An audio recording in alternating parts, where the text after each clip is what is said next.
How's it? Welcome back. So, of course, Merry Christmas, Happy Holidays, and all that good stuff. So, this topic for this video is going to be pretty off topic from what I typically cover on the channel, but just something I thought I would share really quick, where I was having a conversation with a buddy of mine about this recently, and then again, and pretty much the same conversation with my dad this morning when we had our family Christmas gathering and whatever.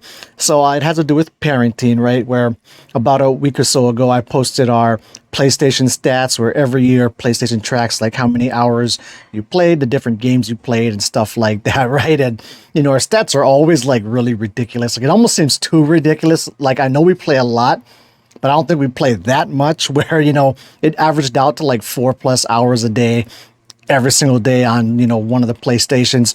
But something I should add in there too, though. So this is between three of us, actually, right? Where I play, and then both of my sons play as well, and they all play on my account, so it all kind of tracks within that same thing. And then we also have multiple PS5s, right? Which is pretty ridiculous, but we use all three basically daily, right? I have one downstairs in our main living room on the big TV that my older son, typically plays on. Then I have another one in our master bedroom, and our younger son tends to play on that one. And then upstairs in my office, I have my PS5 Pro, my good gaming monitor up here. So this is where I typically tend to play.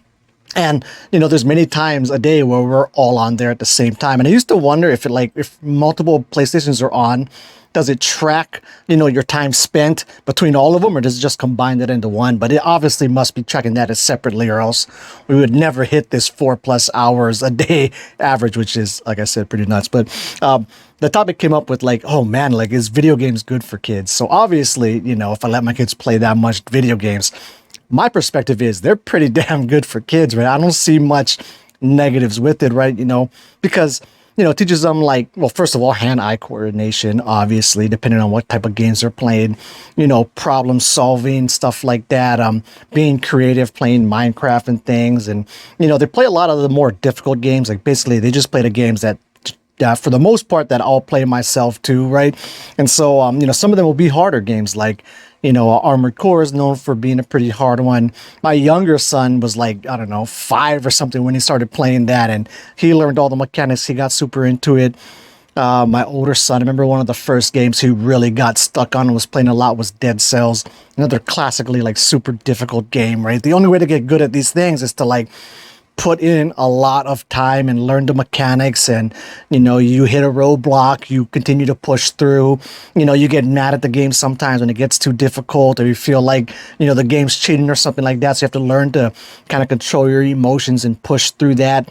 Those are, which are all good things. Plus, there's been several studies that have been shown that video game players have like a way higher likelihood, or they have a lot more lucid dreams than people who don't play video games, right? Just because you're getting used to controlling this, 3D world environment, and, within lucid dream, it really is pretty similar to that.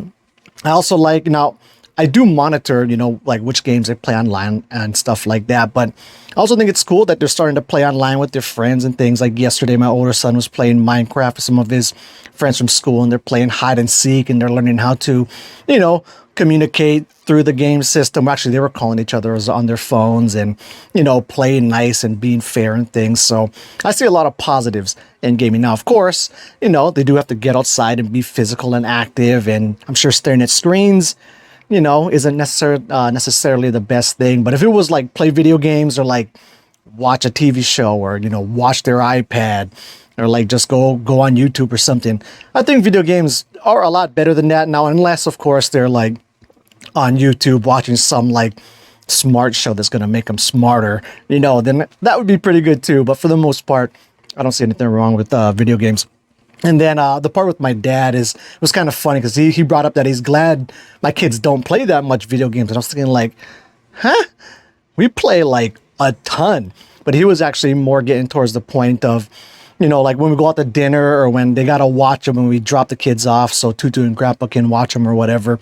We never bring their iPads, right? They don't have phones, like smartphones or anything like that. So they're never playing those types of games, which my dad really liked. We try to take like the impressive games. So like my older son's really into chess. My younger son's learning it as well. So, they'll bring a chessboard, they'll bring card games like Uno or Monopoly, and they'll play that kind of stuff with, Tutu and Grandpa. But yeah, so I thought that was kind of funny that I was saying, oh yeah, they play tons. But I do put a kind of hard cap on, never bring the iPads to dinner and things like that. Never bring the iPads in the car and stuff. So you got to just sit there and learn how to entertain themselves or talk instead of like be buried in their iPads. And then rambling on like crazy, but after this, the conversation kind of switched towards like inappropriate games, and then we kind of quickly switched that towards like inappropriate movies. Where I was saying how I let my older son watch Deadpool and Wolverine, right? And it's not even the first rated R movie he watched. I remember like a long time ago, I showed him Predator, but that's like one of my favorite movies ever, and things like that.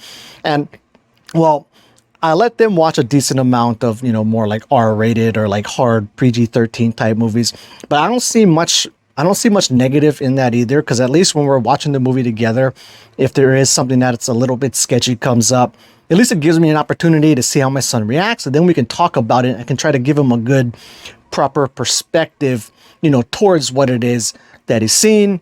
And of course, in this sense, I'm mostly talking about like inappropriate jokes, like from Deadpool and Wolverine, or, violence and stuff in different movies.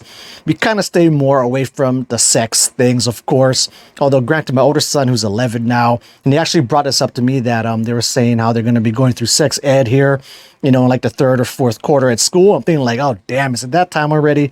I already got to have that conversation with him. And I've kind of talked to him about it before, but I've never given him like the full rundown of it. So I'm not really looking forward to that too much, but I will have to go ahead and have to have that talk with him, which, I'm not looking forward to, but I'm also kind of excited to do it for whatever reason. Just want to, it's like a very pivotal moment. Like I remember when my dad did it to me, it was totally weird and awkward, but, it has to be done. So I will try to do a less weird and awkward job than my dad's with me, with my older son. So, we'll see how that goes.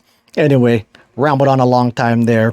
Yeah, Merry Christmas. Oh, if you guys want to go ahead and drop anything in the comment, help pump up that algorithm, why don't you share, what is one of your favorite Christmas presents you got, or maybe a favorite Christmas present you gifted someone. And then kind of on the topic of comments. So I have been really slacking on replying back to comments, and also haven't been posting much to my channel here the last week or two.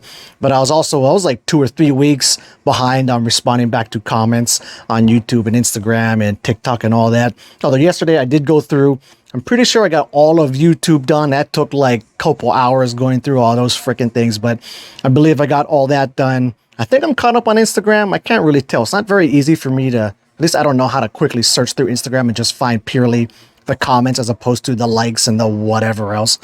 But because I did go through, at least on the YouTube side, and answer everybody's comments, if I missed you and you commented prior to yesterday, then I probably didn't see it. So feel free, if you really do want to get a response from me, I'll follow up again, and then it will bump up on my alerts, and then I can go ahead, find it, and reply to you on there. I think I am still behind on some messages, so if you're waiting for me to reply back to a message you sent me, that will be coming, sooner than later. And yeah, with this that's it. Merry Christmas, Happy Holidays, and until the next video, keep your lucid dreaming practice, meditation practice, hypnagogic practice, and I don't know, sleep practices legit.